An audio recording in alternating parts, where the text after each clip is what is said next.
बैठे थे, इतने बड़े बड़े राजा बैठे थे, जब किसी ने वहां प्रशंसा नहीं चढ़ा पाई तो एक दो नहीं, वो स्वामी जी लिखते हैं, भूप सहस 10 एक ही 12 लगे उठावन तरह नजारा। भूप सहस 10 एक ही 12 लगे उठावन तरह नजारा।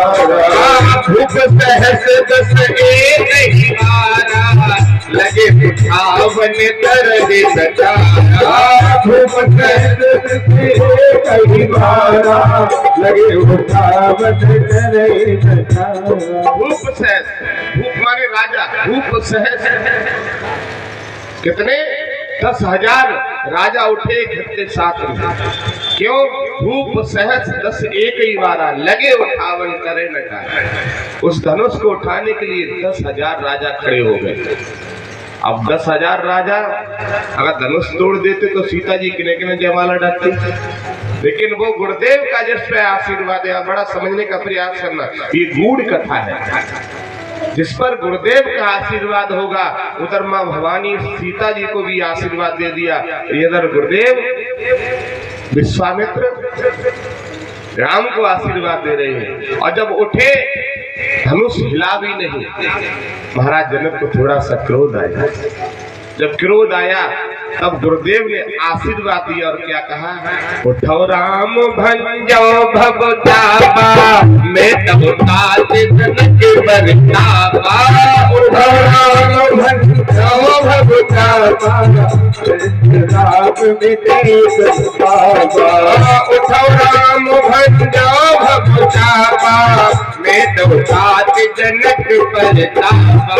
उठो राम भंजो भवतापा जैसे प्रभु उठे आदेश किया, जाओ उठो राम हो चापा, इस धनुष पर प्रशंसा चढ़ाओ, मेट अवतार जनक पर तापा। जनक पर आज बहुत बड़ा एक अंदर से देखा जाए तो लोग कहते नहीं कि इन पर बहुत बड़ा दुख पड़ गया। उन पर बहुत बड़ा दुख है कि उनकी बेटी लग रहा है कि कुंवारी न रह जाए। उन्हें ऐसा व्यतीत हो रहा है, उठो राम भंजो हो चापा मेट अवतार, ये ताज चाहिए जनक प्रतापा। जनक का जो प्रताप आज पड़ा हुआ दुख पड़ा है उसको मेट दीजिए। और जैसे ही प्रभु उठे तो वहां क्या हुआ, जागी रही भावना जैसी प्रभु मुहूर्त देखी जैसी। जागी रही भावना जैसी प्रभु मुहूर्त देखी जैसी। जागी रही भावना जैसी प्रभु मुहूर्त देखी जैसी। जागी रही भावना जैसी प्रभु मुहूर्त देखी। जैसे ही उठे तो राजा कहने लगे अब चिड़िया चली पहाड़ उठाने। क्या कहा, क्योंकि प्रभु की बहुत कम आयु थी, भगवान की बहुत कम आयु थी। उम्र को देख के, बालक के रूप में देख के कहा, हंसने लगे, कोई खिखलाने लगा, देखो देखो जी धनुष तोड़ेंगे हैं। लेकिन जापे कृपा गुरु की होई बापे कृपा करे सब कोई। जापे कृपा गुरु की न होई बापे कृपा। गुरुदेव का आशीर्वाद मिल जाए फिर तो काम तेरा पार ही हो जाएगा। एक बार गुरु के मुख से निकल जाए कि हाँ जाओ काम हो जाएगा तो कोई रोकने वाला, हरि बोल हरि बोल, कोई रोकने वाला नहीं। आज वही गुरुदेव ने आशीर्वाद दिया तो सब हंस रहे। तो वहां गोस्वामी जी लिख रहे कि जाकी रही भावना जैसी और प्रभु मुहूर्त जैसी। जिसकी यहाँ बीनपुर कला में जैसी जिसकी भावना है वो वैसे रूप से देख रहा है। चोर के लिए हम चोर बन के आए, ठगिया के ठगिया बन के आए, है ना। जिसकी जैसी भावना है वैसे रूप से देख रहा है। जिसकी जैसी भावना है वैसे ही रूप से देख रहा है। लेकिन भैया हम आप सभी उस भगवान पारब्रह्म परमात्मा के बच्चे हैं। हमें आपको हमेशा ये सोचना चाहिए कि जब कोई संत महात्मा आए तो वही गोस्वामी जी लिखते हैं कि संत मिलन को चालिए तज माया अभिमान ज्यों ज्यों पग आगे धरो कोटनिया के समान। आज माया अभिमान बिल्कुल तज तो हम कुछ है ही नहीं। हम किस क्षेत्र के कौन है बिल्कुल पता नहीं। हम इतना है कि भगवान के भक्त हैं। हम क्या है? भगवान के भक्त। सुबह बारिश बहुत तेज हो रही तो मैंने कहा प्रभु 4 घंटे खोल दो, फिर बरसियों खूब का सत्संग है। तो भक्त ने आवाज प्रभु से लगाई तो प्रभु के कानों में गई तो प्रभु ने कहा जाओ दास पूरी हो जाएगी तुम्हारी। अरे बोल भैया सुबह की तरह अट्ठे पकड़ो वो तो कोई आता सत्संग। बोलो बोलो कोई आता? तो ये भगवान की कृपा है। ये मैंने नहीं पानी खोल दिया, ये भगवान की कृपा है। वहीं आ जाइए। विप्र ध्यान सुर संत हित लीन मनोज अवतार। प्रभु इसीलिए आए हैं। संतों की सुनेंगे, ब्राह्मणों की सुनेंगे, भक्तों की सुनेंगे, गाय की सुनेंगे, देवताओं की सुनेंगे। सुनेंगे का उनकी जो ले मुर्गा की गर्दन डन कर रहे हैं। तुम ऐसे उले को जब बेड प्राय हो जाएगा तो डॉक्टर लगाएंगे वो फाड़ेंगे पोस्टमार्टम होते तो देखो। हमने तो पोस्टमार्टम रूम में भी गया, मेरे एक बार गया था पोस्टमार्टम रूम में। तुम्हें अंदर नहीं जाने दिया जाएगा। मैं तो भैया उसमें भी घुस गया एक बार। तो मैंने तो वो भी कंडीशन देखी है। इतनी बड़ी छेनी, इतनी बड़ी हथौड़ी। मैंने तो वो भी वक्त 2013 में देखा है सर। तो वो भी रहा हूँ सब समय देखा है।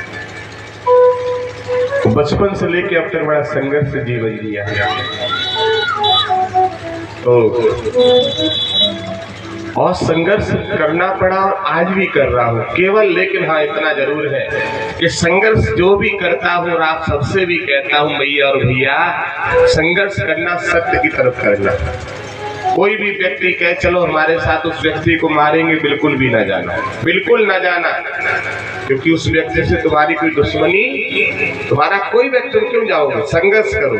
और कोई अगर कहे कि वो देखो किसी की बहन बेटी की इज्जत लूट रहा है, तुम्हारे आंखों के सामने है, तो बिना कहे उससे जाओ, जरूरत पड़े तो थप्पड़ भी लगाओ उससे। क्योंकि वो बहन बेटी का सम्मान की बात थी। अगर तुम्हारे प्राण भी चले जाए तो भी नाम इतिहास में लिख दिया जाएगा कि किसी की इज्जत बचाने के लिए तो हरी बोल हरी बोल हरी बोल। आप प्राण चले गए।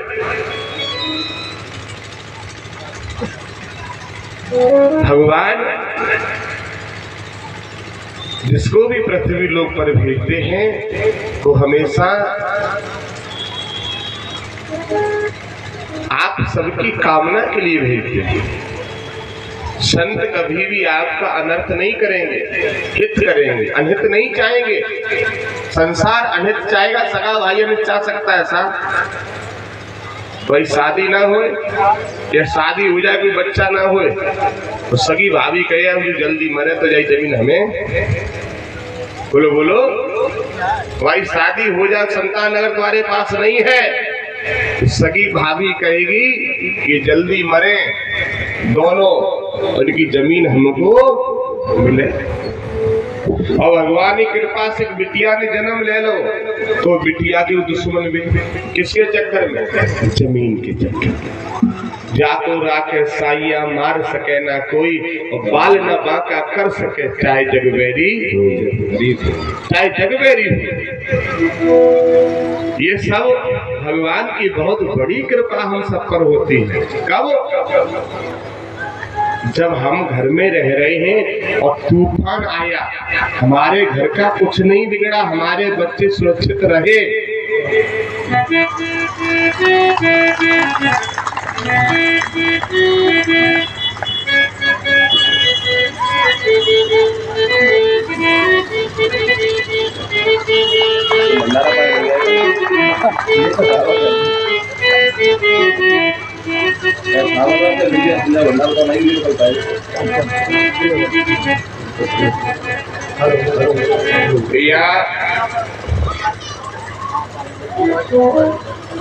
हमारा सभी वो कार्य करें। अभी महाराज जी ने सुनाया था कि हम भोग वासना में फंस गए हैं, हम परिवार की ऐसी मोह में फंस गए हैं कि हम अच्छा करते तो करते ही बुरे में भी साथ दे देते हैं। बिना विचारे जो करे सो पाछे पछताए, काम बिगाड़े आपने और जग में होए हसाए। जग में होए हसाए, चित्त में चैन न पावे और खान पान सम्मान सब में। तो ये बिना विचारे नहीं करना चाहिए ना। सत्संग में भी आए तो भी विचार करें कि हम वहां जाएंगे, महाराज जी के सामने बैठेंगे, अपने चुरंदा घट में थोड़ी सी बाड़ी उतारेंगे और उस बाड़ी से हम थोड़ा सा चलने का प्रयत्न करें। खेती कर रहे हैं, खेती करते समय भी हमारा अंदर ही अंदर गुनगुनाना चाहिए। देखो खेती में कितना लाभ होता है। मैं आश्रम की लगभग 150 बीघा खेती कराता हूँ। आज तक कभी भी किसी खेती में मुझे फसल में घाटा नहीं पड़ा। मैं जब भी उस खेत को देखने जाता हूँ, सुबह सुबह कभी आश्रम जब रुकने का मौका मिलता है तो प्रभु का नाम गुनगुनाते हुए इधर से जाऊंगा, इधर आश्रम में घुस जाऊंगा। दुनिया की खेती में नुकसान होता है भैया, दास की खेती में कभी भी नुकसान ना भयो, कभी भी ना भयो। क्यों? क्योंकि प्रभु के नाम में वो शक्ति है, काम करते चलो, नाम जपते चलो और हर समय बोलो बोलो प्रभु का ध्यान है। हर समय पराठे खाते चलो, आलू की रोटी बनाते चलो, है आश्रम में जाओ तो श्रृंगार करते चलो, है। कल में पूज्य महाराज जी की वाणी सुन रहा था, गाड़ी में जब आ रहा था तो रास्ते में गाड़ी में भी सत्संग ही चलता है साहब हमारे। मैं कासगंज के आसपास आ गया था तो कासगंज शायद क्रॉस कर चुका था। पूज्य महाराज जी कह रहे थे कि एक व्यक्ति का एक्सीडेंट हो गया तो उसकी पत्नी को मालूम पड़ा कि हमारे पति का एक्सीडेंट हो गया और हालत गंभीर है। हालत कैसी है? गंभीर है। तो उसके बताया किसी ने आके तुम्हारे पति का एक्सीडेंट हो गया, हालत बहुत गंभीर है। तो उसने मालूम क्या कहा कि थोड़ी देर रुको, अभी आ रही है। क्यों? बस रुको तो सही। तो वो अंदर गई और बाहर निकल के आई तो थोड़ा सा चेहरे पे क्रीम लगाई और थोड़ी सी का लिपस्टिक, क्या हो लिपस्टिक है, वो लिपस्टिक लगाई। तो जिसने बताया तो उसने कहा कि अरे तुम्हारे पति का एक्सीडेंट हो गया है, वो बहुत गंभीर हालत में, तुम श्रृंगार में लगी पड़ी हो। तो पूज्य महाराज जी सुना रहे थे। उस औरत ने क्या जवाब दिया पता है? अच्छा अब्बे का हम तुम्हें ठीक कर देंगे, हमका ऐसे ही चले जाए, दुनिया काय कहेगी कि बताओ लिपस्टिक लगा के नहीं आई।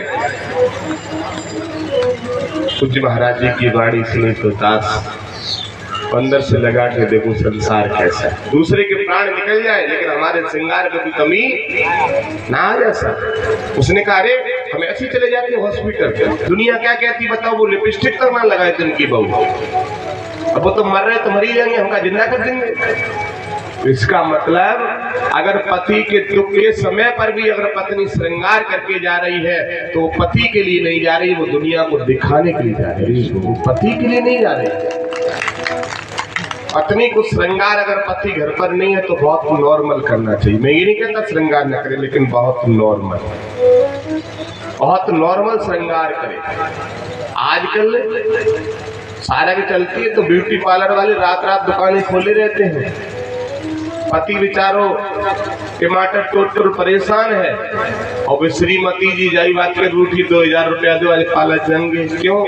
आज मामा के लड़का की शादी नहीं है और वे श्रीमान जी पूरे दिन टमाटर टोरे, संजा घरे पड़े, वे श्रीमती जी मामा के लड़का की शादी। अब बताओ वहां तुम पार्लर करके जा रही तो किसे दिखाने जा रही है?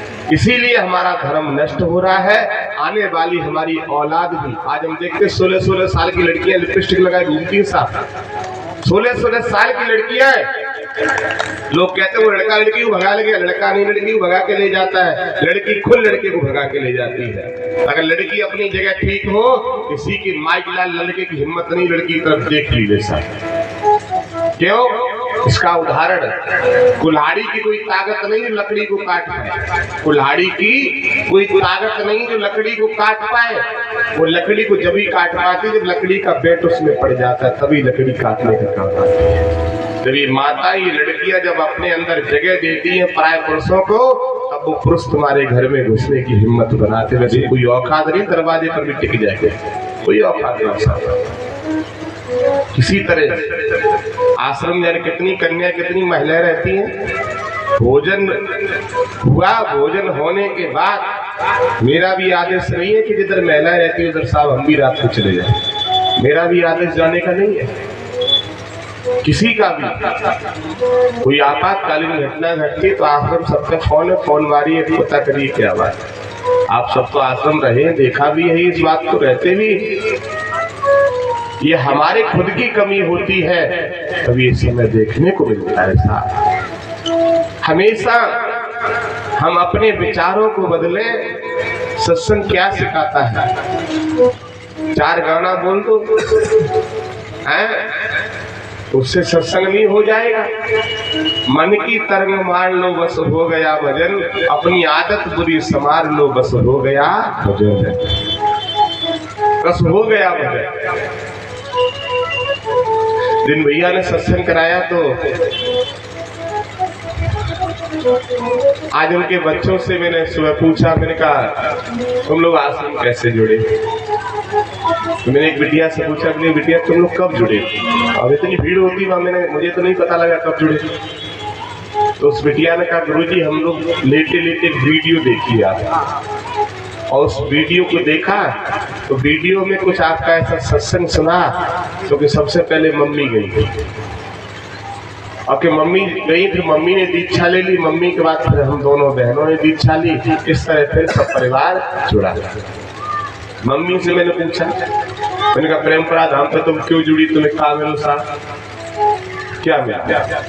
उन्होंने बहुत सुंदर जवाब दिया, जो जवाब देने लायक था उन्होंने बहुत सुंदर। उन्होंने कहा गुरुजी हमारे जीवन में सब कुछ है, ना हमें पैसे की जरूरत है, ना कहा भगवान जो करेंगे सो होगा।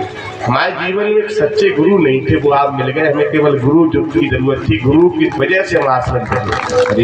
व्यक्ति बैठा झूठ नहीं बोल रहा। उन्होंने सिर्फ यही जवाब दिया कि हमारे जीवन में, हम लोगों के जीवन में सच्चे गुरु की आवश्यकता थी, और बहुत दिन से ढूंढ रहे थे, बहुत दिन से ढूंढ रहे थे कि वो गुरु मिले।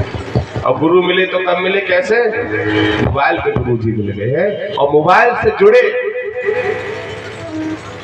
अब जब मोबाइल से जो व्यक्ति जुड़े, उन्होंने इतना कार्यक्रम ऐसा कराया, इतना खर्चा किया, दुर्भाग्य उनका है जो अभी भी चारपाई पे लेटे पड़े हैं साहब, अभी भी भैंस के सानी के चक्कर में लगे पड़े हैं। हम ये नहीं कहते काम ना करो, अभी हम लोग बारिश की वजह से थोड़ा आज लेट भी आता है, तो इतने टाइम तक तो सब काम कर सकते हैं, लेकिन खुवरिया के 3 काम है वो तो रिटर्न नहीं जाए। जगह में कई खुवरिया रहती होंगी साथ। देखो मुझे तो मिला है व्यास मंच गुरुदेवी के पद में, तो बोलूंगो चाहे बुरी लगे तो अपनी धर रखे, मैं भाई वापस कर दे। बोलो बोलो, भक्त का काम है कि चकिया चूल्हो पूजा पाठ। चकिया ध्यान से सुनो भक्तों, कौन कौन सा काम है? चकिया चूल्हो पूजा पाठ, और लेट हो गए तो 12 वाट। जो भक्तों काम है फिर से सुन लो। चकिया, चकिया जानते हो? पहले चलती थी अब नहीं चलती, आटा पिसता। चकिया और चूल्हो और पूजा पाठ, और लेट हो गए तो 12 वाट।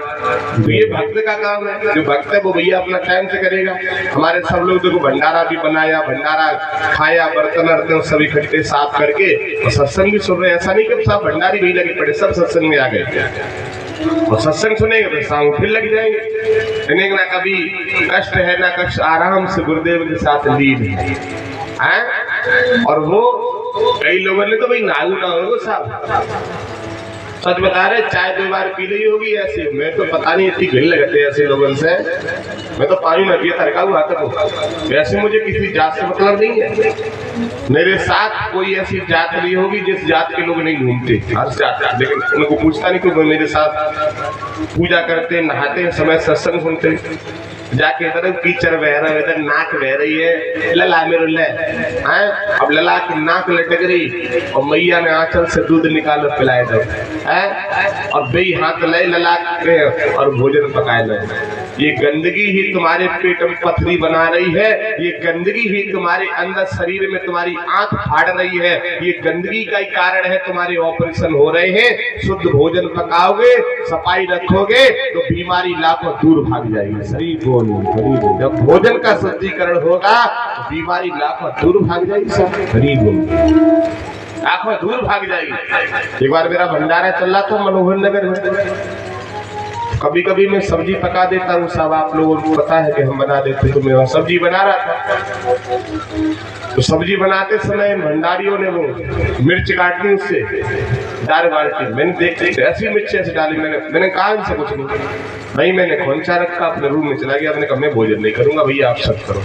अब ये सब भंडारी हमें मनाने पहुंचे, गुरु जी आज गलती हो गई। हमने कहा ये हुआ तो हुआ कैसे?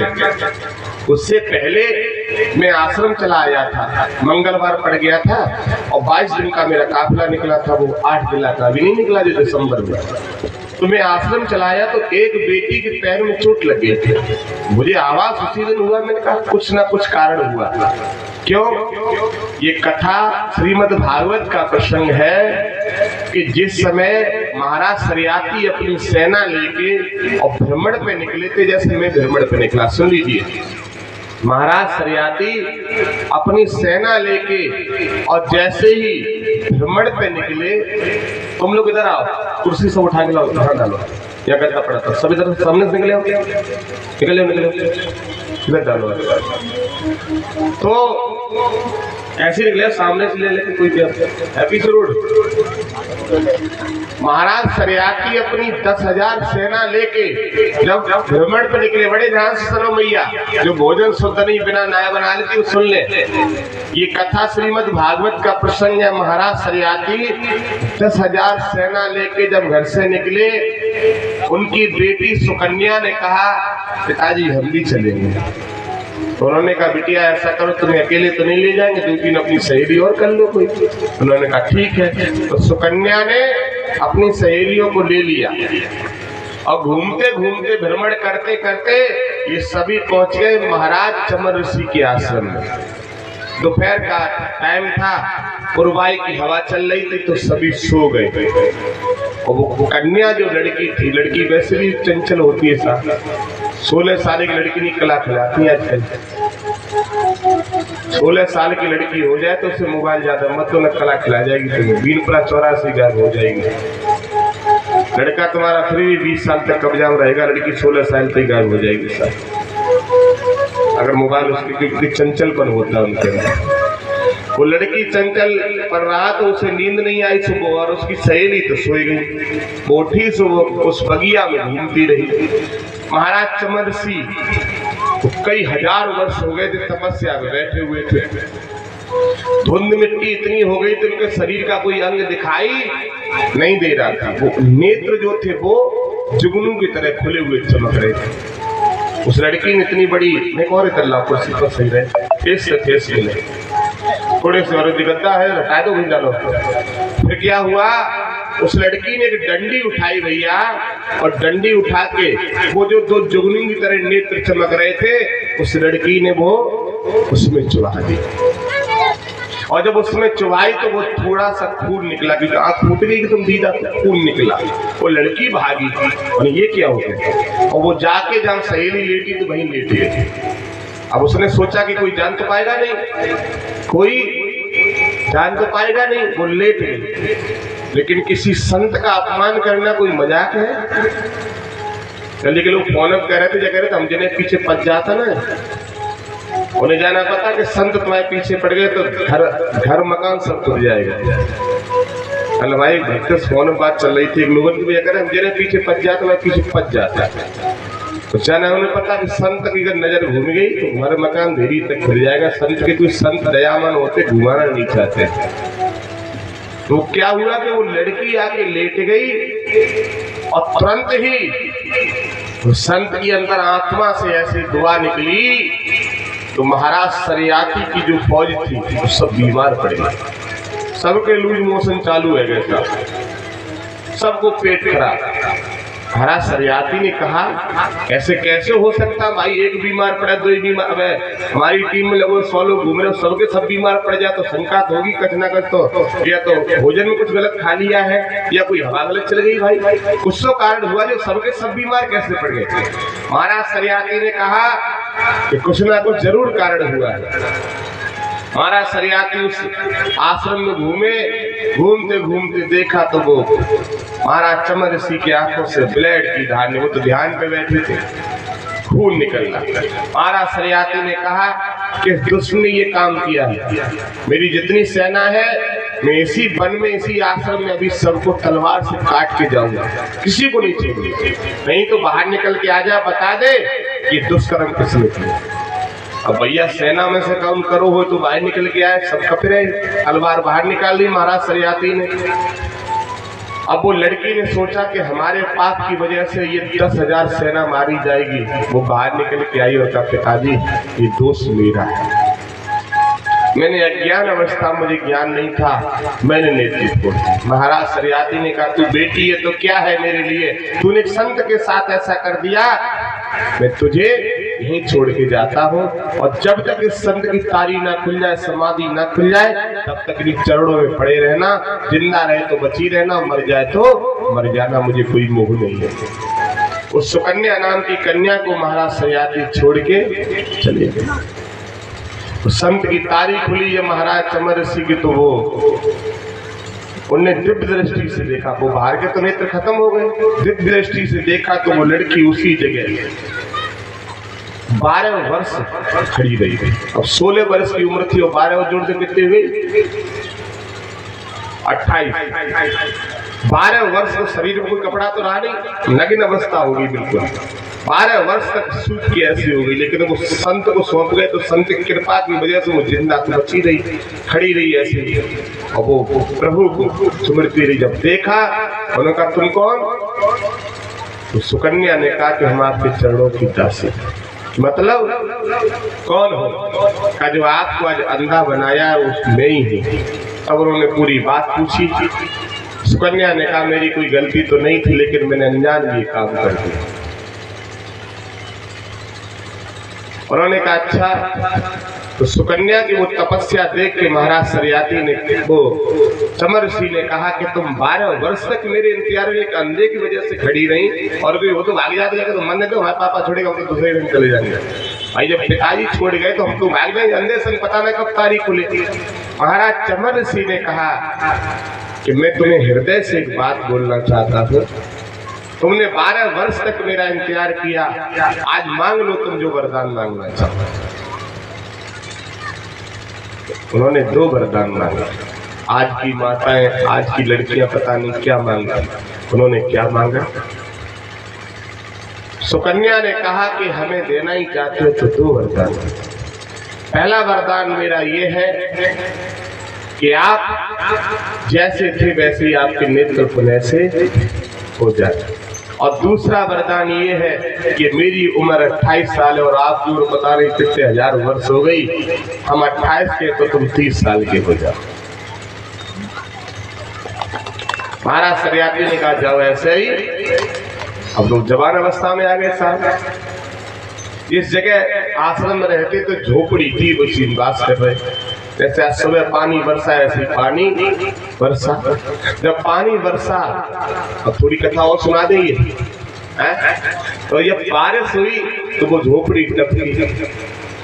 तो सुकन्या ने कहा कि सब सुख मिले, लेकिन प्रभु एक दुख तो वो महाराज सरियाती, वो चमर सिंह पूछा क्या बात हुई, क्यों परेशान है। कहा जब उम्र जवान होगी तो मकानों जवान हो तो घर बंगला हो तो उसमें आराम से रहते। महाराज चमर सिंह ने रातों रात विश्वकर्मा को आदेश दिया कि कल प्रातः काल तक सुंदर सी हवेली बनाओ और इसी जगह तैयार करे। विश्वकर्मा ने रातों रात सुंदर सी हवेली बना के तैयार कर। इधर महाराज सरियाती ने सोचा कि चलो आज देख के आए भैया।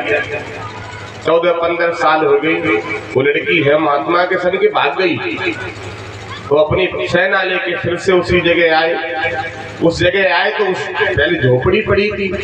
कई लोग परंपरा धाम जाए चकड़ाया जाता हूँ, पहले आते थे जा कचना है तब तो जाए, पहले आते थे तो कुछ नहीं था।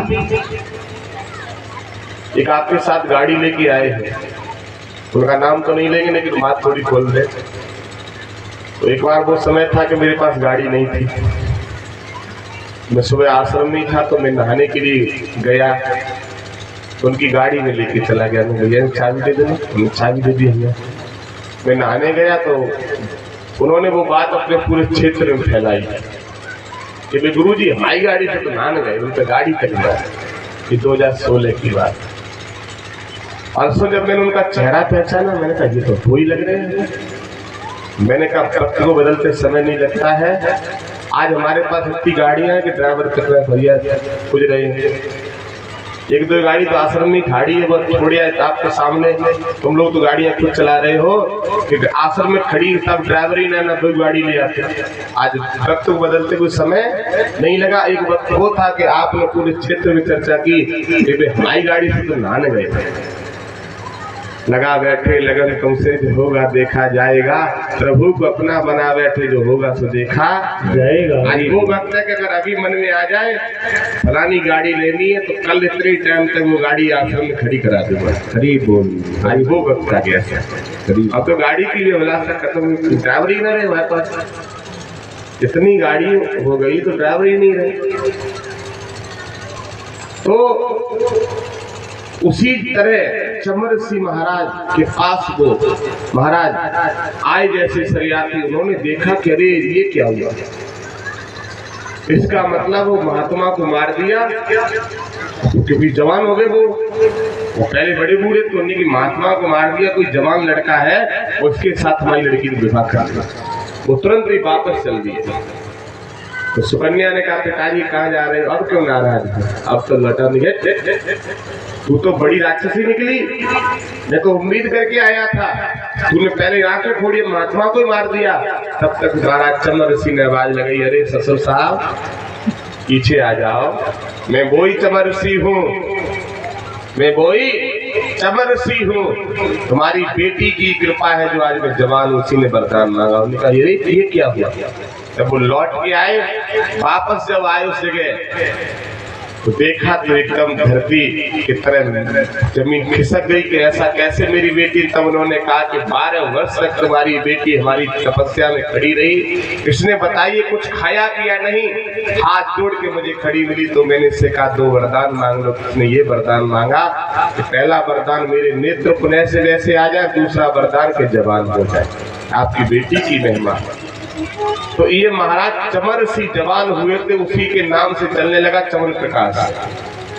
आज भी बूढ़ो खाए तो जवान आए हो जाते हो, लेकिन अब वो असली बूटी नहीं, अब तो मिलावट आ गई। अगर असली चमन प्रकाश आज भी मिल जाए तो आज भी बुढ़ा जवान हो सकता है। अगर असली बूटी का चमन प्रकाश मिल जाए। चमन सिंह महाराज जवान हुए थे, वो चमन प्रकाश खा के इसीलिए वो नाम रख दिया चमन प्रकाश। बोलिए भक्त और तो प्रसंग यहाँ से उखाड़ा था कि भोजन शुद्ध। तो मेरे काफिला में लड़की को जैसे वो चोट लगी, सीतापुर आप लोग तो थे, मैं वहां से गया वापस मनोहर नगर, तो मुझे शंका हुई। मैंने कहा इसका मतलब भोजन में कुछ गड़बड़ है। मैंने पता किया तो परमात्मा की कृपा से कि हाँ भोजन को अशुद्ध बनाया जा रहा है। आलू काटने वाले बिना नाई कोई काट देता, कोई बिना नाई सब्जी छोड़ता था। मैंने मनोहर नगर में क्लास लगाई इनकी जाए। लड़की का पैर भी अपने आप ठीक हो गया, सब कुछ अपने आप। जब अगर भोजन गलत बनाओगे और भ्रमण के टाइम घर पे परमात्मा माफ भी कर देंगे, क्षमा भी कर देंगे। अगर संत का भ्रमण निकले उस समय भोजन अगर अशुद्ध, ये सब लोग प्रसाद खाते हैं, कोई हंसी करते करे जो कहानी है मैं जय गुरुदेव बोलो तब खाना को मिलेगा। ये संत का भ्रमण है। इसमें आपको चाहे कितने कभी कभी 2-2 3-3 रोटी ज्यादा खवा देते हैं, आज दिन तक पेट खराब नहीं हुआ साहब। क्यों? कि वो संत का भोजन था, वो भोग लगा हुआ था, प्रसाद समझे खा लिया, वो शरीर में काम कर रहा है। और वैसे एक ज्यादा खा के देखो तुरंत ही शरीर में दिक्कत हो जाएगी। भोजन जिसके घर में अशुद्ध है भैया, ये मानो कि हमारे घर में इसीलिए बीमारियां घुस रही हैं। पहले के चूल्हे कच्चे थे, पहले चूल्हे कैसे थे? कच्चे मिट्टी वाले, और दिल पक्के थे। आज चूल्हे पक्के आ गए, दिल कच्चे हो गए। आज किसी किसी की रसोई में घुस के देखो, रसोई में तुरंत ही हम उठे तो हमने की रसोई देखे कहाँ है, मैंने गेट खोलो, इनके घर वाले बोले कल ही चेक, लेकिन चेक के लिए हम खाना है, हमसे देखेंगे नहीं, हम गंदगी तो नहीं रसोई में। भाई आज देखो किसी की चाय की पत्ती पड़ी होगी चूल्हे पे, और पहले की बड़ी बूढ़ी माता है जब तक सुबह कच्चे चूल्हे को पोता मिट्टी से पोत नहीं देती तब तक चाय भी, अरे बोला करो किस किस के जमाने में ऐसा हुआ था? कच्चे चूल्हे किस किस के जमाने में पोते? हाथ उठाओ, बोलो बोलो। आज गैस के चूल्हे डेली साफ नहीं होते होंगे, किसी किसी घर के साफ होते होंगे। जिस घर में आज भी सत्संग है, जिस घर में आज भी भ्रष्टाचार भरा है, उस घर के आज भी कपड़ा लेके और गैस के भी चूल्हे साफ किए जाते। आज बड़ी परंपरा चल रही है, आज भी परंपरा चल रही है। इतना बड़ा डिब्बा, उसमें पोता मिट्टी एक पुतना पड़ा रहता था। सुबह माता उठती सबसे पहले चूल्हा पोतती थी, तब उसमें पकाती थी। और अगर किसी ने ऐसे चूल्हा जला दिया तो बड़ा गुस्सा होती थी, हमारी माता जी बहुत गुस्सा होती, लेकिन बासा चूल्हे तो नहीं चढ़ा दिया। चूल्हा कैसा है? बासा बताया जाता है। आज तो हम अपनी संस्कृति नष्ट कर रहे हैं, इसलिए बीमारियां बढ़ रही। पहले एक्सीडेंट सुनने को मिलता था कि महीना 4 महीने में कि साहब फलाने गांव में कोई खत्म हो गया एक्सीडेंट से। आज पेपर पढ़ो तो पेपर में इतने एक्सीडेंट। अभी 3-4 दिन पहले कसा गांव के ट्रैक्टर पलटा, 25 लोग उसमें तुरंत खत्म हो गए। आप सबने क्षेत्र में भी सुना होगा। कहाँ जा रहे थे? गंगा नहाने। कहाँ जा रहे थे? गंगा नहाने।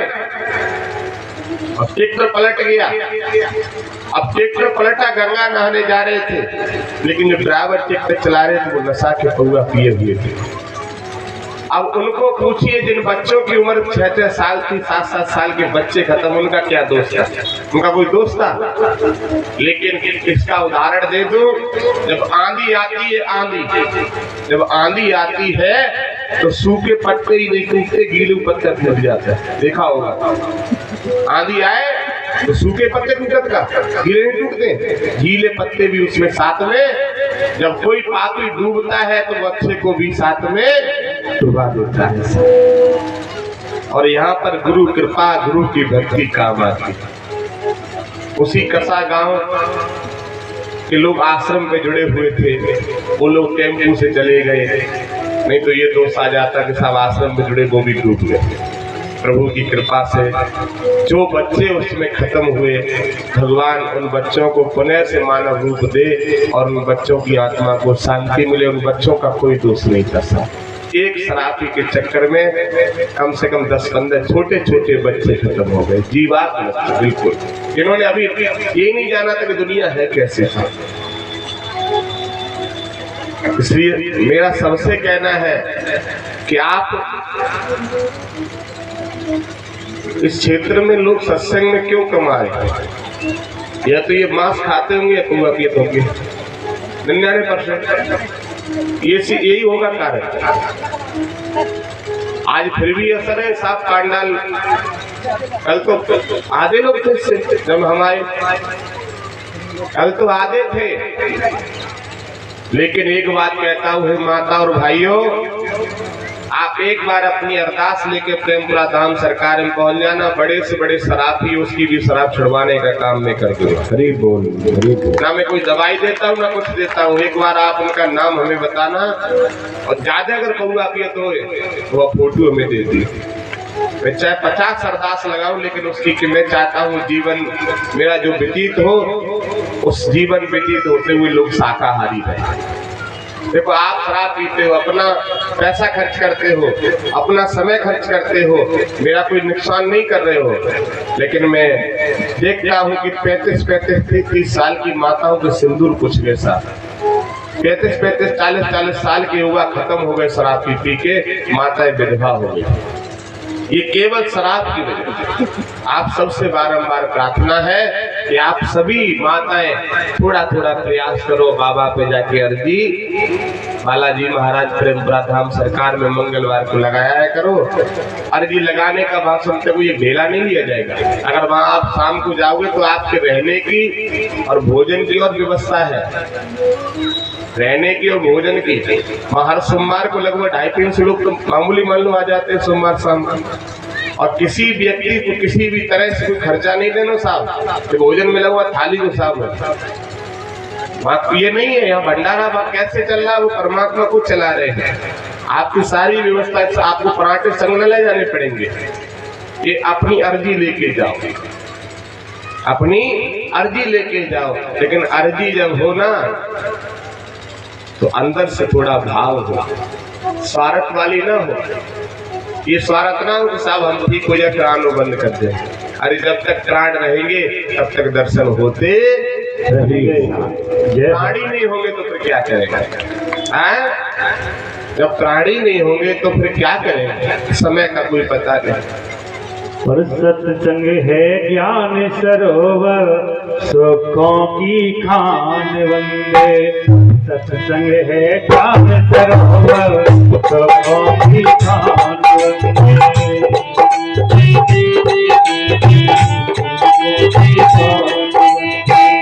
सत्संग है ज्ञान सरोवर, सुखों की खान वंदे। सत्संग है ज्ञान सरोवर, सुखों की खान वंदे। सुखों की खान वंदे, सुखों की खान वंदे। सुखों की खान वंदे, सुखों की खान वंदे। सुखों की खान वंदे, सुखों की खान वंदे।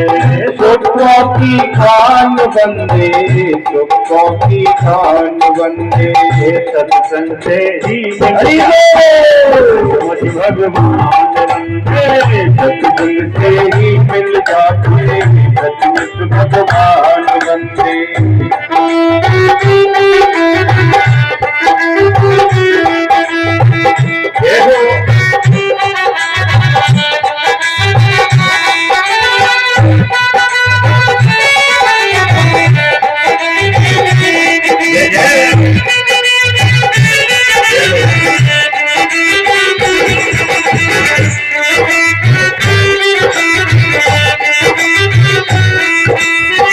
सत्संग से होकर जाता मंजिल का रास्ता।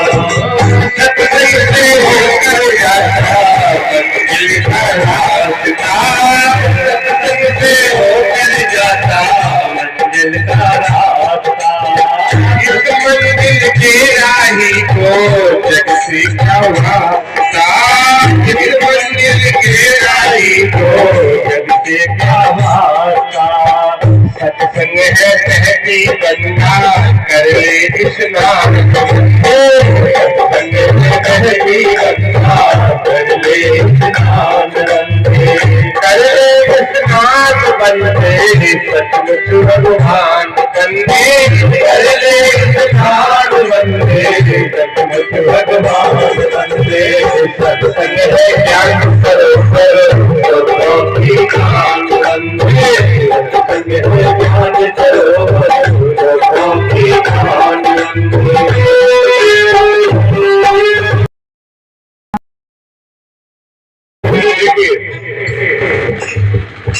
ये बोल रहे आप सुन रहे, लेकिन इन्हें बोलने में आनंद नहीं है।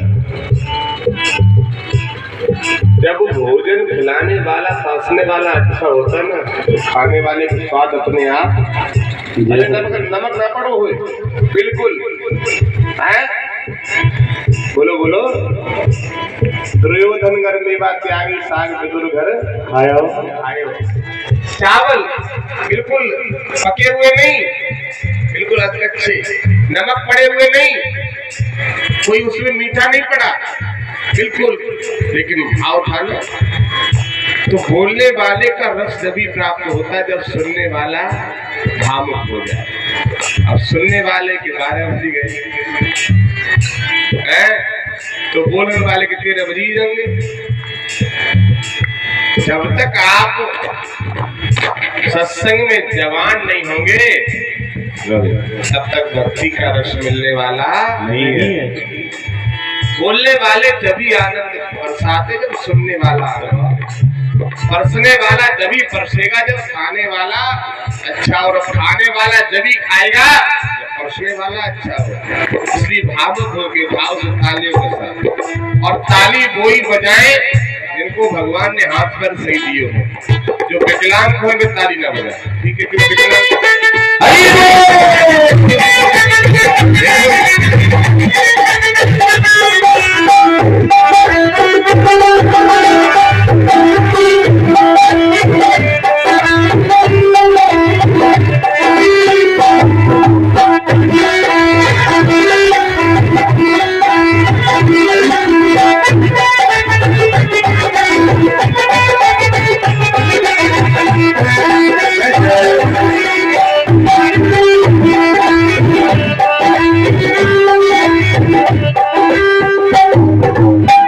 सत्संग है कावा का से सत्संग कैलाश है, सत्संग है,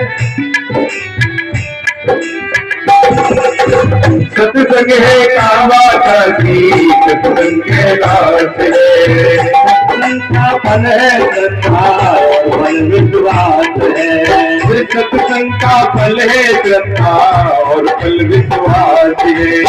सत्संग है ज्ञान सरोवर सत्संग है ज्ञान सरोवर कॉपी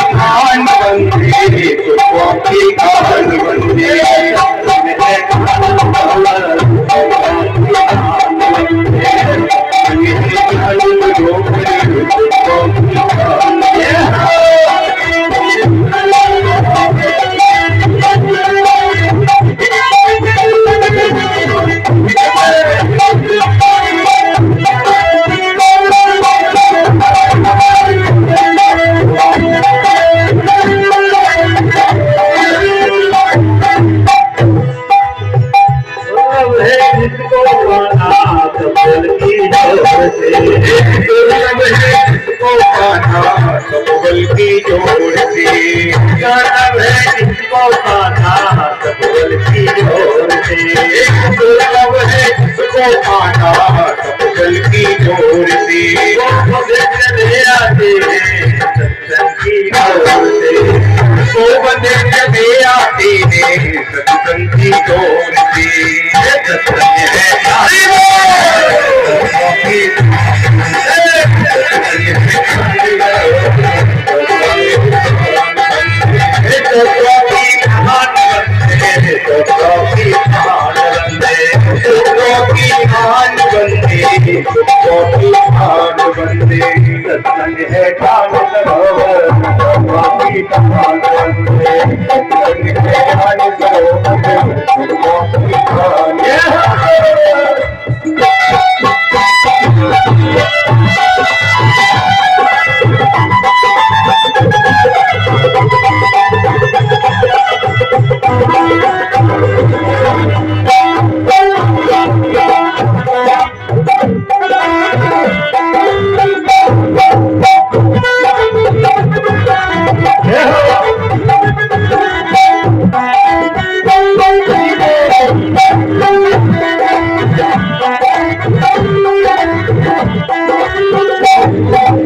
बंदी की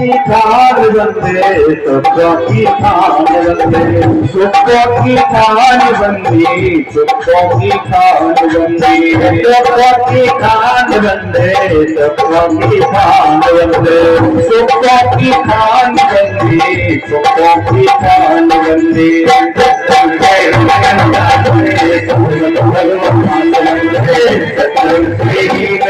बंदी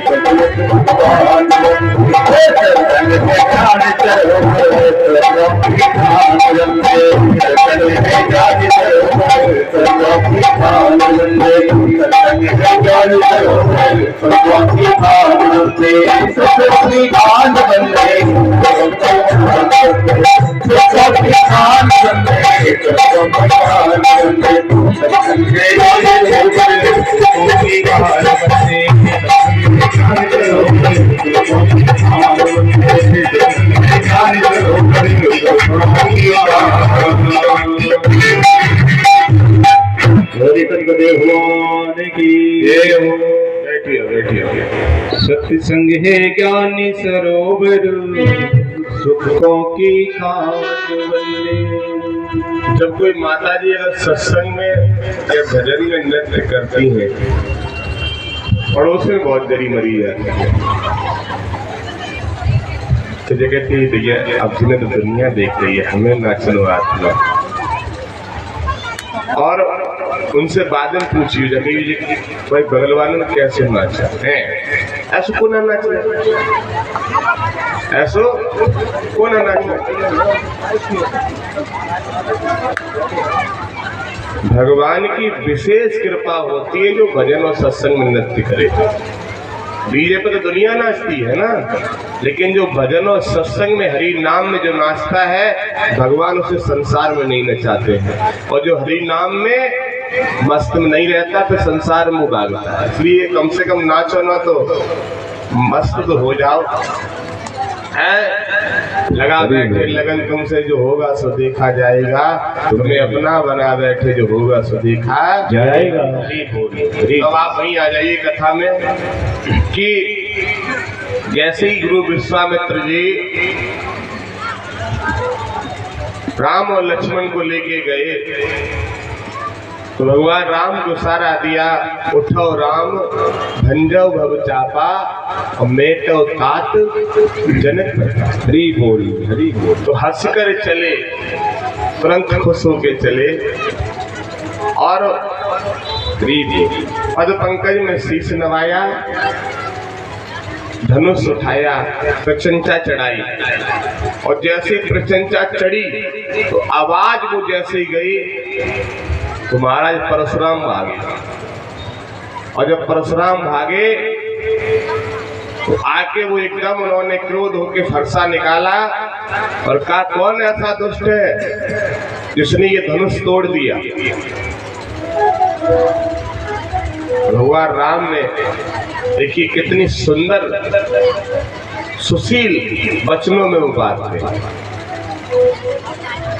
कि नाथ सम्बोधन भंजनिहारा, कोई है कोई एक दास तुम्हारा। नाथ सम्बोधन भंजनिहारा, कोई है कोई एक दास तुम्हारा। नाथ सम्बोधन भंजनिहारा, कोई है कोई एक दास तुम्हारा। नाथ सम्बोधन भंजनिहारा, कोई है कोई एक दास तुम्हारा। जैसे ये कहा कि नाथ सम्बोधन, हे प्रभु ऐसा काम करने वाला कोई कौन हो सकता है, कोई है कोई एक दास तुम्हारा, आपके दास के सिवा किसी की ताकत नहीं है। कहना क्या चाहते हैं? तो कहा कि प्रभु आपके दास की हिम्मत हो सकती है काम करने के लिए, कोई नहीं कर सकता। तो कटवचन कहने लगे तो लक्ष्मण जी बीच में आए। और जब लक्ष्मण जी बीच में आए तो जैसे ही लखनलाल बीच में आए तो उन्होंने कहा ये किसका बच्चा है? किसका बच्चा है? इसके अभी दूध के दांत भी नहीं उखड़े। वही परशुराम जी कह रहे हैं, वो स्वामी जी कहते हैं नाथ करहूं बालक पर छोहु, सुध दुध मुख करो ना दो। नाथ करहूं बालक पर छोहु, सुध बुध दूध करो ना दो। नाथ ये बालक है और आप ये कह रहे हो कि इसके दूध के दांत नहीं खुले। चिट्टी बहुत छोटी होती है लेकिन बड़े से बड़े हाथी को बस में कर देती है। आप ऐसा ना कहें, आपके दास ने ये कार्य किया है। लक्ष्मण जी को पीछे हटाया और कहा आप हमारे पूजनीय है, ब्राह्मण है। परशुराम जी को और क्रोध बढ़ा। उन्होंने कहा एक भाई जवाब पे जवाब देता, दूसरा भाई बीच में आ जाता है। तो भगवान ने प्रार्थना की और कहा हे प्रभु, विप्रवंश की अति प्रभुताई अवय होय सो तुम्हें डराए। विप्रवंश की अति प्रभुताई अवय होय जो तुम्हें डराए। विप्रवंश की अति प्रभुताई अवय होय सो तुम्हें। हे प्रभु, विप्रवंश आप ब्राह्मण वंश में, अति प्रभुताई अभय हो जो तुम्हें डराई। आप तो ऐसी बात करते हैं प्रभु, आप परशुराम और हम राम, हम कहाँ आपके सामने हैं। उनके और जब किसी की तारीफ करते हो ना थोड़ा पावर और बढ़ जाते हैं। तो परशुराम और गुस्सा में, तब उन्होंने कहा भगवान ने क्या, भगवान ने वहां कहा कि हे प्रभु, वो बात भूल गए आप? कौन सी बात? और ऐसे अपने जैसे सीना खोल के दिखाया, राम के आंख फटने की, ये क्या? फिर उनके शंका हुई। उन्होंने कहा ऐसे भरोसा नहीं है, ये लो धनुष और ये लो बाण और इस पे तुम चाप चढ़ा दो तो हम मान जाएंगे तुम विष्णु के अवतारी। अब अपना ही नुकसान करने जा रहे हैं। कुछ लोग इतने बड़ाई कोई करे तो इतने भूल जाते कि वे फिर सब कुछ तुम्हें ही दान कर जाएंगे।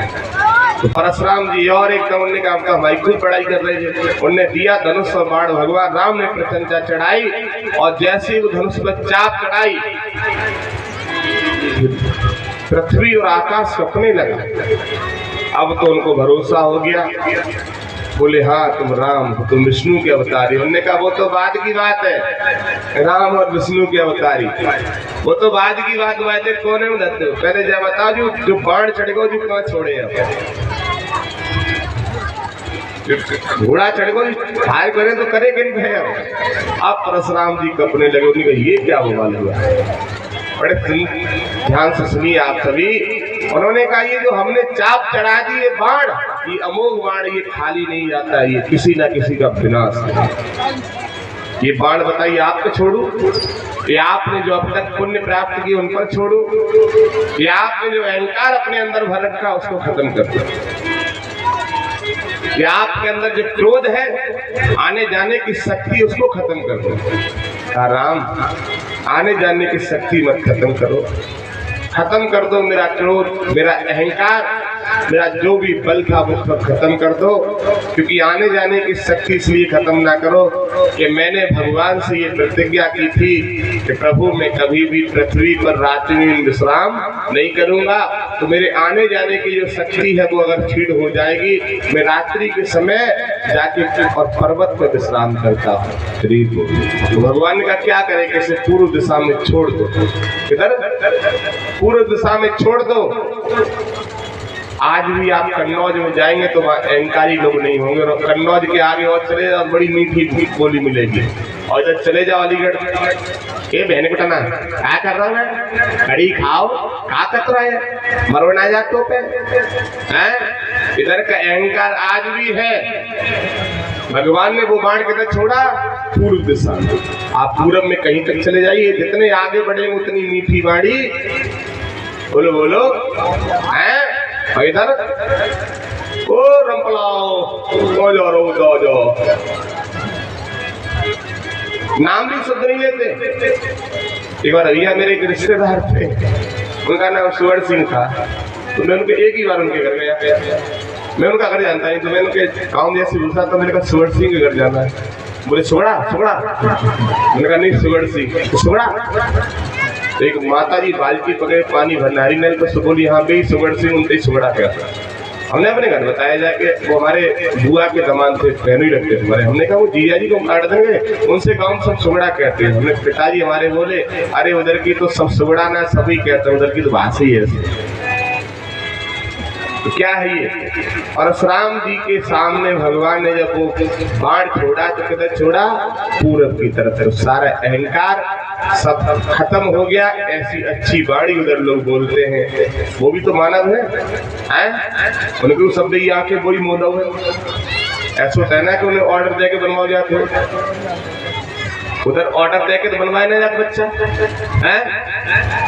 बोलो बोलो, लेकिन क्या है उधर का अहंकार सब खत्म हो गया है।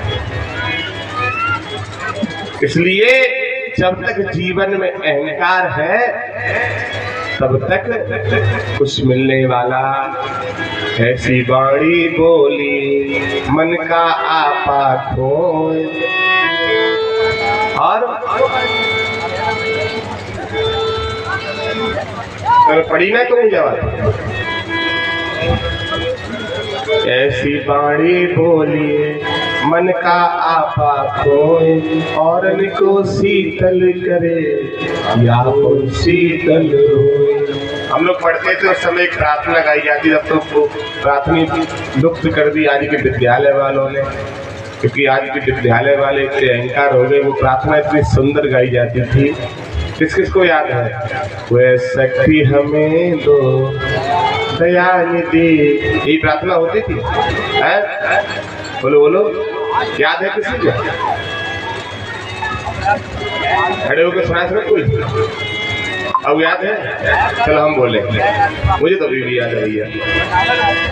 वह शक्ति हमें दो दयानिधि करता भी मार्ग पर लग जाए। शक्ति हमें दो दयानिधि करता भी मार्ग पर लग जाए। पर सेवा करे उपकार में हम जग जीवन सफल बना जावे। पर सेवा करे उपकार में हम जग जीवन सफल बना जावे। हम दीन दुखी निभलो बिखलो कैसे बन संताप हरे। हम दीन दुखी निभलो बिखलो कैसे बन संताप हरे। जो है अटके डूबले भटके उनको तारे कुछ कर जावे। जो है अटके डूबले भटके उनको तारे कुछ कर जावे। छल दम देश पाखंड झूठ अन्याय से दिन दूर रहे। छल दम देश पाखंड झूठ अन्याय से दिन दूर रहे। जीवन हो सोच सरल अपना कुछ प्रेम सुधारत बरसावे। जीवन हो सोच सरल अपना कुछ प्रेम सुधारत बरसावे। निज आन मान मर्यादा का प्रभु ध्यान रहे अभिमान रहे। निज आन मान मर्यादा का प्रभु ध्यान रहे अभिमान रहे। जिस देश राष्ट्र में जन्म लिया बलिदान उसी पर हो जावे। जिस देश राष्ट्र में जन्म लिया बलिदान उसी पर हो जावे। वह शक्ति हमें तो दयानिधि करता बीमार पर ये प्रार्थना ये कोई गलती तो नहीं होगी साहब? कोई गलती तो नहीं होगी? एक लाइन थी ना, बहुत दिन हो गए सुइया है। ये गुरुदेव की कृपा है, जो वाणी आए तो भूल जाए। देखो हम और आप के ऊपर बोल दे कि हमारा आपका काम है गाड़ी को स्टार्ट करना। गियर तो भी डाली देंगे और ऐसी टकराएंगे चलने लगेगी। भरोसा तो करो है। गुरु को सिर पे राखिए चलिए आज्ञा माए। कहीं कबीर का दास की तीन लोग भय गरीब बोल। मैं सच बताऊं, अपने अंतःकरण से कि मैं आज जैसे मेरी डायरी रखी है, ये डायरी रखी तो मैं सोचूं कि आज ये बात बोलूंगा जाकर, और पूरा सत्संग हो जाएगा, शाम को याद होंगे दो बात बोल नहीं पाए। मतलब जो सोच के बोलना चाहे, देख के बोलना चाहे, वो नहीं निकलती। अंतःकरण से गुरुदेव की कृपा से जो निकल के आता है वो बात ही है। गरीब बोल। लिखा हुआ, सुना हुआ, टीवी पे देखा हुआ बोलना कोई बोलना नहीं है। जो गुरुदेव की कृपा से तार जुड़ के आता रहे वो बात ही है। ये प्रार्थना में एक एक शब्द बहुत सुंदर था। वो है शक्ति, हे शक्ति हमें दया के दे, कर्तव्य मार्ग, हम कर्तव्य मार्ग पर हट जावे, डटे रहे, भगे ना, और पर सेवा परोपकार में हम अपना जीवन सफल बना जावे। हम दीन दुखी, दीन और दुखी, निवलो बिखलो के सेवक, उनके सेवक बन संताप हरे, जो है अटके भूले भटके, हाँ जो अटके भूले भटके थे उनको उतारे, खुद तरे जावे। छल दम देश पाखंड झूठ, छल दम देश, द्वेष है देश ना है, समझने का प्रयास करना। भले हमें 14 साल विद्यालय की पढ़ाई छोड़े बहुत दिन हो गए।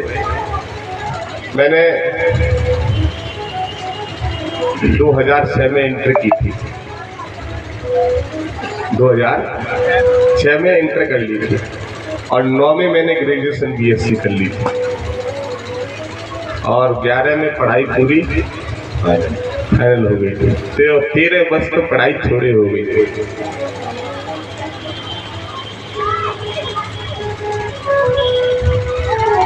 एक बड़ी चाहे तो पिताजी को डर मान लो, चाहे गुरु जी कृपा मान लो। मैं जिस विद्यालय में पढ़ा, आप मेरी मार्कशीट देखना चाहे तो कभी देख सकते, मैं व्हाट्सएप पे भी डाल सकता। मैं जिस विद्यालय में पढ़ा, 10 का नंबर उस विद्यालय में, हर विद्यालय में टॉप ही रहा। गरीब बोल। और अब गुरुदेव की कृपा से टॉप ही है। गरीब बोल। बोलिए प्रेम राधाम सरकारी की, प्रेम राधाम सरकारी की, सतगुरुदेव भगवान की जय। मैं जिस विद्यालय में पढ़ा उसमें लोगों के एडमिशन नहीं होते थे। मलिखान सिंह इंटर कॉलेज कुरावली में है, बहुत माना हुआ विद्यालय, मेन जीटी रोड पर। उस समय एडमिशन नहीं होते था, बहुत वैसा स्कूल था। दीप सिंह मास्टर पीटीआई थे उसमें। आज गुरुदेव ब्रह्मलीन हो गए हैं हमारे, उनकी अंतरात्मा से आज भी आशीर्वाद मांगता हूँ। तो हाई स्कूल जब मैंने किया था, 427 नंबर मेरे आए थे। उस समय मेरे पिताजी ने मुझे खुशी में, मेरी दीदी भी आ जाएंगे सत्संग में और भैया भी हैं, तो पिताजी ने उसी दिन खुशी में मुझे एक साइकिल भेंट की थी, नई खरीदवा के। पुरानी साइकिल से पढ़ने जाया करता, तो मैं हाई स्कूल में टॉप आया था विद्यालय में, तो मेरे पिताश्री ने एक साइकिल नई भेंट की थी हमें कि आज मेरा बेटा टॉप आया। गरीब होगी। अब देखिए, पिता को किसी बात की खुशी होती कि मेरा बच्चा अच्छा काम कर। इंटर किया मैंने, बीएससी तक जाके फिर ग्रेजुएट किया, किसी तरह से वो नहीं रहा, क्योंकि लगता था कितनी दूर पढ़ने जाते हैं, और गांव क्षेत्र में अगर पढ़ाई का कोई नाम रोशन ना हो तो पढ़ना बेकार, इतनी दूर क्यों टाइम पास, इससे क्या फायदा होगा। भाई बच्चे पढ़ने जाते क्यों, इसीलिए पढ़ने जाते। ये सब गुरुदेव और पिताजी की कृपा रही। इसलिए आप सबसे कहता हूँ कि ज्ञान कभी भी, कोई भी ज्ञान, आज देखो प्रार्थना याद आ गई तो आज यहाँ काम आ रही है ना। अब कब प्रार्थना हम लोग बोलते थे, इसमें लगभग 50% लोगों ने ये प्रार्थना बोली हो। किसने बोली ये प्रार्थना, किसने पढ़ी है? 50% से ज्यादा होंगे। तुम लोग पढ़े हो कभी, ये तो बहुत चलती प्रार्थना। आज पता नहीं कौन कौन सी नई नई डिजाइन वाली प्रार्थना आ गई। पहले हर विद्यालय में, चाहे प्राइमरी पाठशाला हो, चाहे जूनियर हो, और चाहे इंटर कॉलेज हो, हर विद्यालय में ये प्रार्थना होती, ये प्रार्थना कराते हैं। राष्ट्रीय गान होता, वो कितने सेकंड में गाया जाता बताओ? हाँ, आज भी बच्चे बता रहे थे वो बाबर। तिरंगा में चक्र हो, साथ में कितनी तिल्ली होती है? 24 जय हो। मेरी क्या बात है, इस क्षेत्र में थोड़ा पढ़ाई का असर अच्छा है। ऊपर कौन सा कलर होता है, उसके रंग कौन सा होता है ऊपर सबसे फर्स्ट, उसके बीच में, नीचे, जय हो। एक बार ताली तो बजाओ ऐसे बच्चों के लिए साहब। Very good.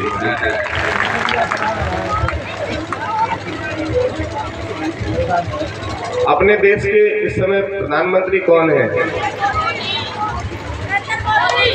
और मुख्यमंत्री कौन है? योगी नहीं है, आदित्यनाथ योगी। और तुम जिस स्कूल में पढ़ रहे हो तो उसके एक मंत्री और बनाए जाते हैं, उनको कहते हैं शिक्षा मंत्री। वो कौन है?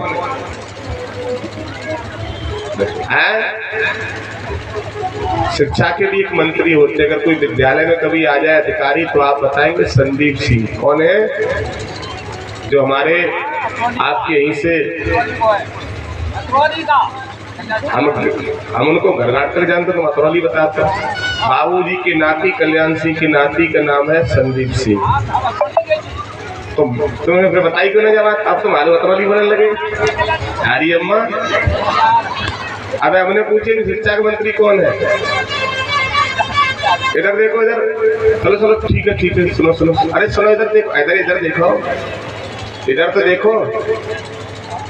अतरौली के उनके दूसरे भाई का नाम क्या है?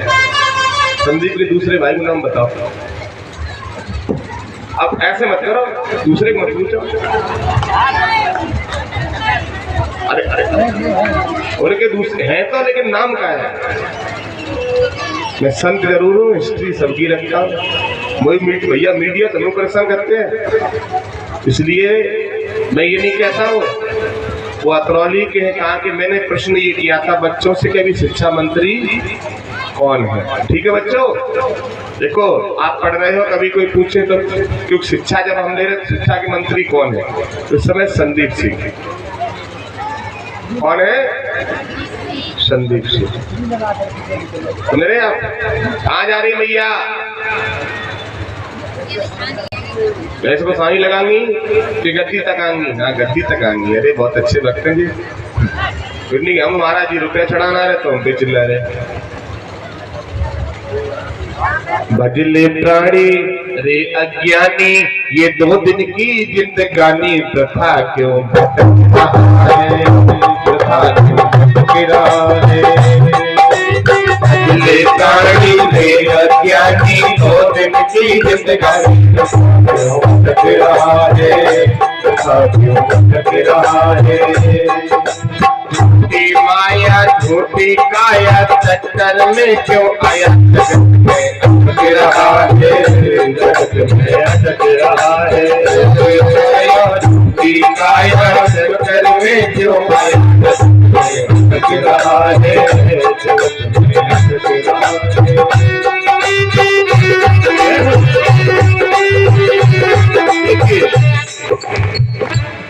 गोस्वामी ने लिखा है कि बड़े भाग्य मानुष तन पावा और सुर दुर्लभ। सुर माने अभी मैंने बताया था, विप्र, धैनु, सुर, संत, उसमें भी सुर आया था। और यहाँ भी अभी तो हम आपसे कहते ध्यान रखा करो। इसे एकदम गाना मत समझो कि ताली बजाई और काम आएगा, नहीं। मैं बहुत समझाने का प्रयास किया करता हूँ। एक बात देखो, मैं एक बात कहूँ, गुरुदेव की कृपा से मैं ठोस बात बोलता हूँ। मैं इधर उधर की ज्यादा वो नहीं करता हूँ। आप इतनी देर सत्संग भी सुना होगा, मुझे इधर उधर की बातें ज्यादा पसंद नहीं है। और मैं वो बोलता हूँ जो हकीकत है। मुझे अगर 50 चौपाई याद है तो 50 ही बोलूंगा, मैं 51 भी नहीं बोलूंगा जो अशुद्ध हो जाए, जो गुरुदेव की कृपा से। यहाँ उधर कहा है विप्र दैन सुर संत हित लीन मनुज अवतार। और यहाँ क्या कहा है कि बड़े भाग्य मानुष तन पावा। सुर, तो सुर माने देवता और असुर माने राक्षस। बड़े भाग्य मानुष तन पावा, सुर दुर्लभ, मतलब देवताओं को भी दुर्लभ है। सुर माने बोलो, सुर माने देवता, सुर माने देवता। बड़े भाग्य मानुष तन पावा, सुर दुर्लभ। सुर माने देवताओं को भी दुर्लभ है। ये देवताओं को भी दुर्लभ है मनुष्य शरीर, बड़े भाग्य ये मानुष तन पावा, सुर दुर्लभ सुत ग्रंथ न गावा। ग्रंथों में भी नहीं लिखा है कहीं कि देवताओं को शरीर मानुष का मिलेगा, ये ग्रंथों में भी नहीं कहीं है। कर्म प्रधान विश्व रच राखा और जो जस किया जैसे हरि बोल। नर्तन मिला है तुझको खो क्यों रहा है इस खेल में, इस खेल में। नर्तन मिला है तुझको खो क्यों रहा है इस खेल में, इस खेल में। नर्तन मिला है तुझको खो क्यों रहा है इस खेल में, इस खेल में। नर्तन मिला है तुझको खो क्यों रहा है इस खेल में, इस खेल में। अंचल सिखाया तेरी उलझी है बिल्सियों की बेल में, खेल में। कंचन सिखाया तेरी उलझी है बिल्सियों की बेल में, खेल में। तेरे द्वारा है बहुत सारा, तेरे द्वारा है बहुत सारा, कुछ भी नहीं तुम्हारा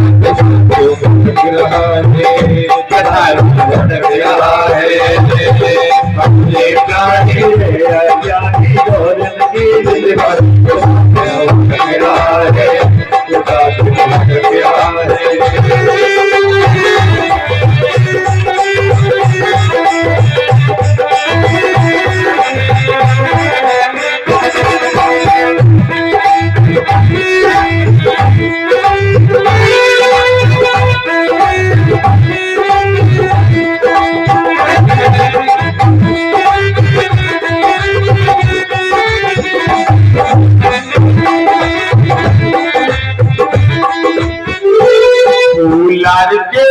बंदे धनी और बैकअप के तो मंद में, मंद में। भोलार के बंदे धनी और बैकअप के तो मंद में, मंद में। भोलार के बंदे धनी और बैकअप के तो मंद में, मंद में।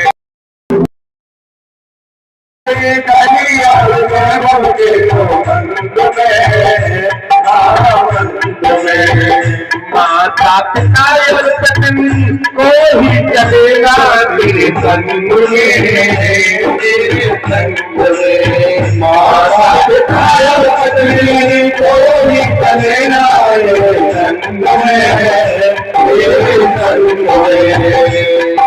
ये घर मेरा वो घर तेरा, ये घर मेरा वो घर तेरा है, माया का तेरा तेरा है, ज्ञानी की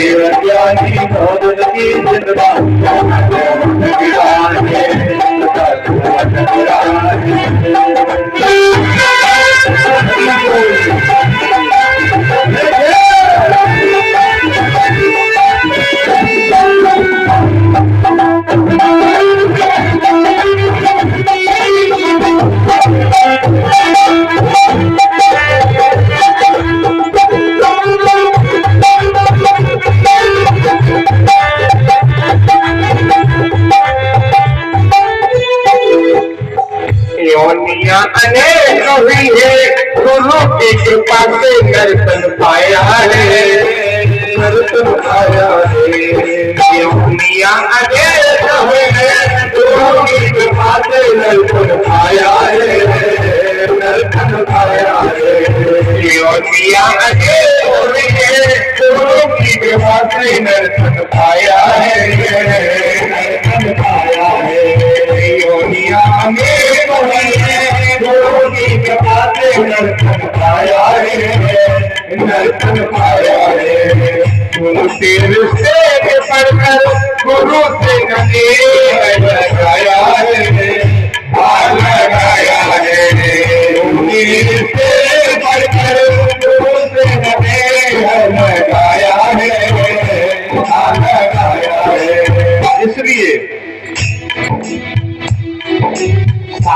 मेरे वेद बताते, शास्त्र मेरे वेद बताते, गुरु बिन ज्ञान न आए, इसीलिए भटक रहा है, इसीलिए भटक रहा है। मेरे वेद बताते, गुरु बिन ज्ञान न आए, इसीलिए भटक रहा है, इसीलिए भटक रहा है। अज्ञानी कौन तुम्हें